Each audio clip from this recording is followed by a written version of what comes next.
हमने अपनी बहन की शादी जो है ना भाई बड़े छोरा ठीक ठाक ढूंढ के हमने यूरोप में करी। संस्कारित छोरा था इसलिए भैया जहां अच्छा लड़का मिल जाए वहां कर दी। हमने अपनी बहन की शादी कर दी। तो हमें तो पता नहीं थी क्या होता है। हमारी बहन गई जब वहां तो बहन रहने लगी। तो एक दिन जब वो लोग आए वहां पर तो चर्चा चल रही थी, आपस में बैठे थे सब। मैंने पूछा अपने जो बहन के जो पति देव हैं, वो जीजा जी कहते हैं हम सब उनको, तुम भी अपने को ऐसे ही कहते हो? मतलब हमने कहा जिया जी एक बात तो बताओ कि अंग्रेजों में शादी कैसे होती है? बोले मतलब? मैं बोला अंग्रेज जो वहां पे शादी करते हैं वो कैसे करते हैं? बोले महाराज वहां शादी नहीं होती भैया। क्या होती है? बोले वहां पर तो ऐसा होता है कि 6 महीने रह लो जब तुम्हारा मन करे और 6 महीने बाद छोड़ के दूसरे पापा चुन लो।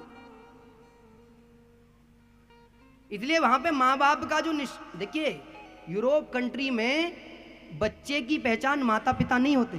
ध्यान से सुन लेना। पूछते हैं कि कौन से पापा थे, पहले वाले या पुराने वाले या आने वाले? कौन सी मम्मी के यहाँ रह रहे हो, पहली वाली के या दूसरी वाली के या तीसरी वाली के? बताओ कौन सी वाली के? पूछते हैं, देख लेना, डिटेल देख लेना वहां पर। हमारे यहाँ तो संतान की जो पहचान है वो माता पिताओं से होती है, वहां नहीं होती। मदर फादर से संतान की पहचान नहीं है वहां पर। पता नहीं कौन सी मदर का है और कौन से फादर का। 6 महीने बाद तो मम्मी पापा ही चेंज हो जाएं। वहां बड़ी जल्दी चेंज हो। मैं काहे को लगता हो ना कि यूरोप बड़ो अच्छा है। हमारी बहन कह भाई हमसे जब आवे बोले भैया बड़ो गलत की होते ने, कैसे मुझे इतनी दूर भेज दिया। अब एक दिन महाराज अभी 26 जनवरी पे 2 साल हो गए हमारी बहन को, 2-3 साल हो गए वहां गए हुए। तो हमारी बहन रोज हमसे फोटो भेजे वहां के। और मतलब अच्छी चीज है, उन्होंने अपने बच्चे को बड़ा संस्कारित बनाया है। तो जब भी 26 जनवरी आती है तो हमारी जो बहन है अपने पूरे परिवार को लेकर के जो भारत का जो झंडा वहां लहरता है ना, उसको बोलते हैं आजकल दूतावास जो होता है, उसमें लहरता ही हर कंट्री का झंडा। तो वहां जाकर के रोज हर 26 जनवरी सैल्यूट मारती है। और उसके बच्चे कहते हैं मेरा भारत महान, अंग्रेजों के बीच में ही। उसकी बेटी कहती है बाकी सब जीरो, हिंदुस्तान हीरो। अंग्रेज बड़े दुखी, बोले पैदा हमारे यहां हुई, गुणगान वहां जाके करे। एक दिन एक अंग्रेज मिल गया तो उसे रोक लिया। वो छोटी सी जो बिटिया है वो बड़ी शरारती है, पता नहीं उसकी क्वालिटी कौन से लेवल की है। उसने रोक लिया अंग्रेज को, बोले प्लीज स्टॉप सम टाइम, कुछ देर के लिए रुक जाओ। बोले रुक गया अंग्रेज। इंग्लिश में पूछा कि क्यों भैया, क्यों रोका? बोले यू आर फ्रॉड। बोले भैया मैं कैसे फ्रॉड हो गया? तो छोटी सी ने कही तुमने हमारे देश पर राज किया, तुम हमारे देश में लूटने के लिए गए। भैया दुनिया भर के अंग्रेज सोचे मैं तो कभी इंडिया ही नहीं गया, मैं तो पैदा ही यहाँ हुआ, मैं कहाँ से लूट लाया? तो मेरी बहन भैया खींच खाच के लेके गई उसे और मुझे बताई, बोले तू किसी दिन झगड़ा करवाएगा, यहाँ पर हमें मरवाएगा।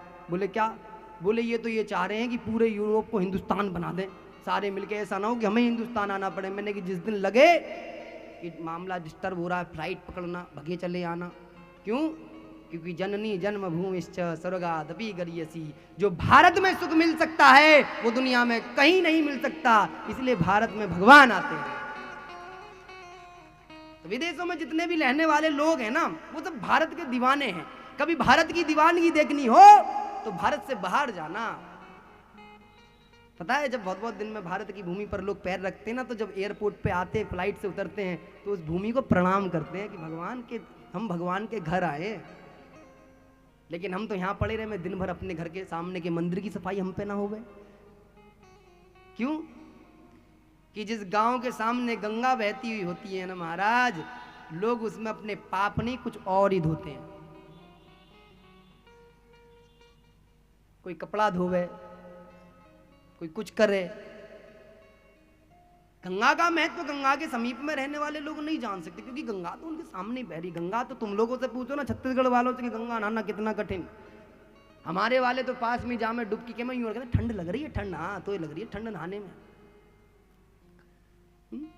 छत्तीसगढ़ वालों से पूछो गंगा कैसे नहाई जावे, कितनी महंगी है गंगा। एक बार हरिद्वार जाने में महाराज कम से कम 30,000 रुपए को खर्चा। एक ही बार गंगा नहाने में।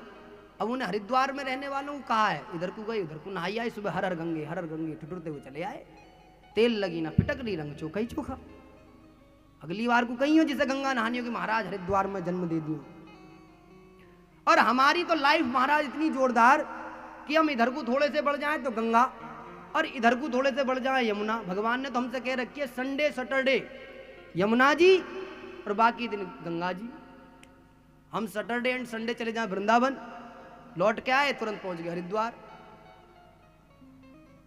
तो भगवान ने तो हमें बीच में रख रखा, हरि का द्वार भी इधर, और बिहारी जी तो अपने यार मित्र जैसे स्टाइल के, हम ज्यादा भाव देते भी नहीं, उनसे तो हमारा मूड बने तो ठीक है। हम तो मिलने भी नहीं जाते, वृंदावन जाते प्रणाम करते, बिहारी जी भी नहीं जाते। मैंने तू भीड़ ही संभाले रख, दो निबट के जब से बिल्कुल ना जाते।